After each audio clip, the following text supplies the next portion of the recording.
Hello friends,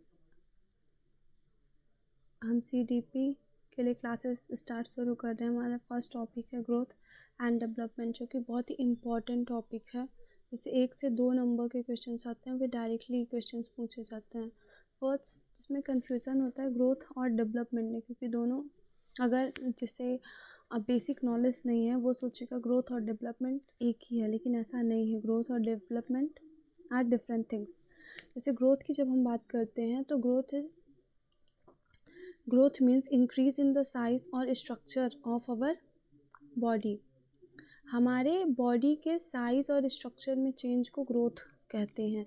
जैसे पहले जो एक किड है, जो कि एक बच्चा जन्म लेता है तो इतना छोटा रहता है, फिर थोड़ा बड़ा होता है, फिर और बड़ा होता है, फिर अडल्ट होता है, फिर ऐसे करके एज बढ़ती चली जाती है और एक दिन फिर बुढ़ा हो जाता है। तो दिस इज़ ग्रोथ, जिसे क्वांटिटेटिव नेचर की होती है, जिसे हम मेज़र कर सकते हैं। And what is then development? Development is when maturity comes in our mental, social, emotional and intellectual aspects, it is called development. हम इमोशनली और ज़्यादा मैच्योर होते हैं, वो हमारे डेवलपमेंट के अंदर आता है। जैसे कि हमारी समझ बढ़ गई, जब हम इमोशनली मैच्योर हो जाते हैं, वो डेवलपमेंट के अंडर में आता है। अब हम ग्रोथ और डेवलपमेंट को कंपेयर करके उनमें डिफरेंस क्या है, या फिर अंडरस्टैंडिंग के लिए समझेंगे वन बाय वन कि कैसे ग्रोथ और डेवलपमेंट डिफरेंट है एक दूसरे से। तो फर्स्ट क्या होता है, ग्रोथ जो होती है वो एक्सटर्नल होती है। जैसे हमारे कोई बॉडी का शेप बदलता है, हम बढ़ते हैं, हमारी हाइट बढ़ती है, हमारा वेट बढ़ता है, वो इंक्रीज़ होता है, इंक्रीज इन द साइज और weight of a person, that is called growth. तो ये क्या होता है, एक्सटर्नल होता है। वहीं जब हम डेवलपमेंट की बात करते हैं तो इंटरनल एंड एक्सटर्नल दोनों हो सकता है।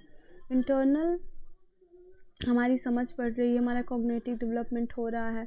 एक्सटर्नल भी हो सकता है कि हमारे बॉडी के ऑर्गन्स, कोई भी जैसे ऑर्गन्स है, उनमें विकास हो रहा है। तो development is both internal and external. फिर है कि growth stops after some time.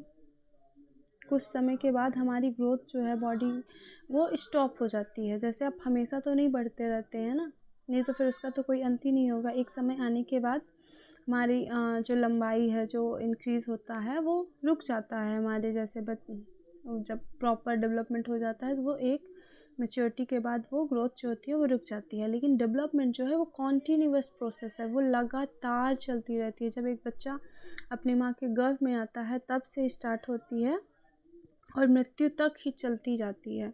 It is a continuous process. फिर ग्रोथ को हम मेजर कर सकते हैं। जैसे आप हाइट देख सकते हो, कोई बच्चा है वो पहले कितना लंबा है, फिर थोड़ा थोड़ा जैसे जैसे बड़ा होता है तो उसकी लंबाई बढ़ती है, उसका वेट बढ़ता है। तो आप मेजर कर सकते हो, उसको बता सकते हो कि वो कितने केजी का पहले था, अब कितना हो गया। But we can't measure development. आप समझ को नहीं बता सकते ना, वो कितने किलो की बढ़ गई, अभी 50 किलो की थी तो अब 100 किलो की, ऐसा हम नहीं बोल सकते हैं। तो वी कांट मेजर डेवलपमेंट को हम मेजर नहीं कर सकते हैं। Again growth is a quantitative, जिसे आप क्वांटिटेटिव है, मतलब आप उसे मेजर कर सकते हैं। But development quantitative and qualitative both. जैसे कोई एक आप नई लैंग्वेज सीख रहे हो, तो आप जब बोलते हो तो उससे ये तो पता चल सकता है कि आपकी भाषा की समझ कितनी हो गई, लेकिन आप उसे मेजर नहीं कर सकते हैं। आपके मस्तिष्क का विकास हो रहा है, आपका कॉग्निटिव डेवलपमेंट हो रहा है। तो ये क्वांटिटेटिव और क्वालिटेटिव दोनों हो सकती है। होता है मैच्योरेशन। तो what is maturation? Maturation a genetically pre determined process. जैसे आप किसी भी 2 साल के बच्चे से ये एक्सपेक्ट नहीं कर सकते तो ऐसा काम करें जो एक 10 साल का बच्चा कर सकता है। जब एक बच्चा पैदा होता है तो आप ये नहीं कर सकते कि आप उसे चलना तुरंत ही सिखा सको, जब तक वो चलने के लिए मैच्योर नहीं हुआ है, जब तक उसके जो मसल्स हैं वो इतनी स्ट्रॉन्ग नहीं हुई हैं चलने के लायक, तब तक उसे आप चलना नहीं सिखा सकते। तो ये क्या है, ये मैच्योरिटी है, जो कि हाईली रिलेटेड टू हेरिडिटी होती है, जो कि आनुवांशिकता से रिलेटेड होती है, उसे मैच्योरेशन कहा जाता है। आई होप आपको ग्रोथ एंड डेवलपमेंट में डिफरेंस समझ में आया होगा। हम नेक्स्ट मिलेंगे जब हम डेवलपमेंट के डोमेन को समझेंगे कि different type of development. Thank you for watching.